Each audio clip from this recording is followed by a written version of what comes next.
So we have lighted the Christ candle.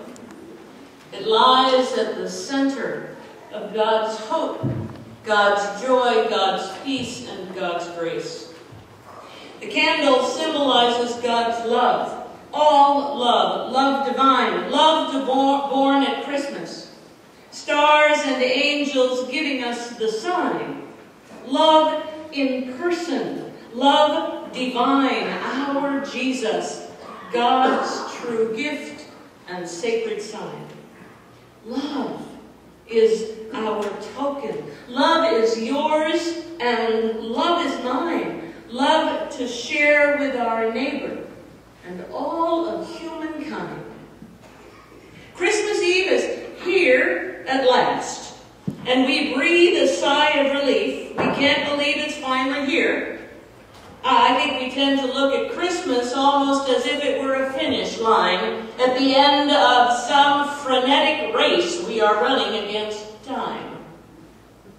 We have gotten so caught up in trying to match the glory, the splendor, the extravagance of God's gift to our own efforts, that we are almost too tired to receive the gift God is giving us.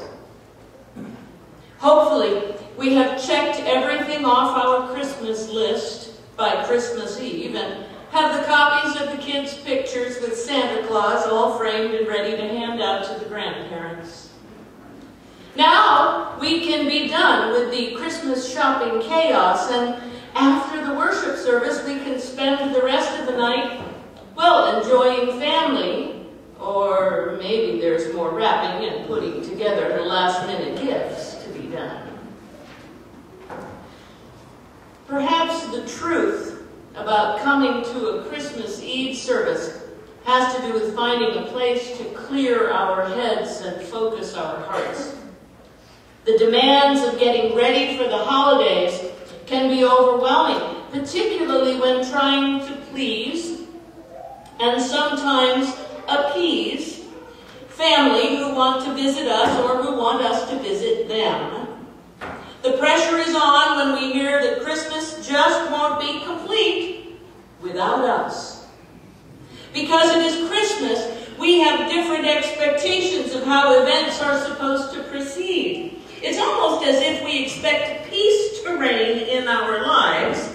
That is, there are to be no glitches in our timetable for 2 to 3 days around Christmas so that we can cram everything in that we have planned.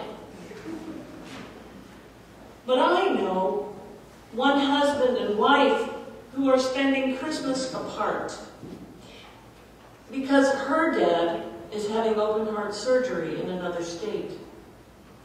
And her husband has to work the day after Christmas, so he can't leave town except for a few hours on Christmas Day to go and visit his family.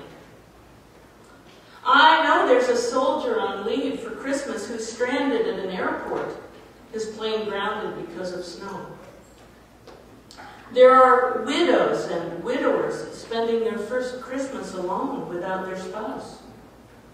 And there are older children who instinctively want to pick up the phone to call mom or dad, remembering that they are not around this Christmas.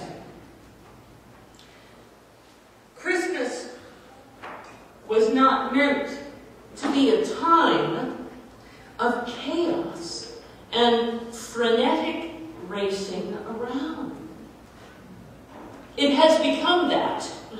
It has become a time when lonely people get lonelier, when sad people get sadder, when frustrated people get more frustrated. But it is also a time when people are more thoughtful about how they are supposed to be kinder to one another. God meant for the birth of Jesus to be a time filled with hope, a time filled with joy, a time filled with peace, a time filled with love. God meant for the birthday of Jesus to be a time of comfort, assurance, and blessing for all of humankind. When I see people walking or driving around to see the houses beautifully adorned with Christmas lights, I hope they are reminded of the stars in the heavens, surrounding the multitude of angels proclaiming the birth of Jesus. I hope they are reminded and comforted by the sparkling lights, the white lights, the colored lights, remembering that the Star of Bethlehem was more than a brilliant light in the Christmas Eve sky. It was, to those who know about such things, a sign. I guess you could call it, well, that incredible star being God's GPS. All those Christmas lights are twinkling reminders of that Bethlehem star that always is leading us toward the light, always guiding us, directing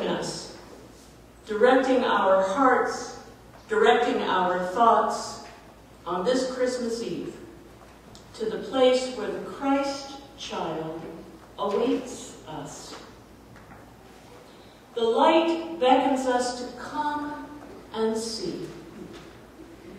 Tonight, as you drive home from church, let all of the lights that you see, be they electric lights or candle lights, on this Christmas Eve continue to be a sign of God's doing something completely new and different.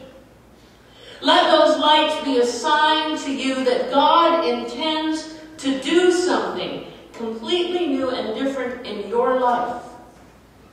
For it was on Christmas Eve that God turned the world upside down by coming to us in person. God's promise in the form of a newborn baby to make all things new once again. May you all experience a rebirth of your spirits on this night of nights as you stop to bring the Christ child into your hearts and into your Christmas Eve.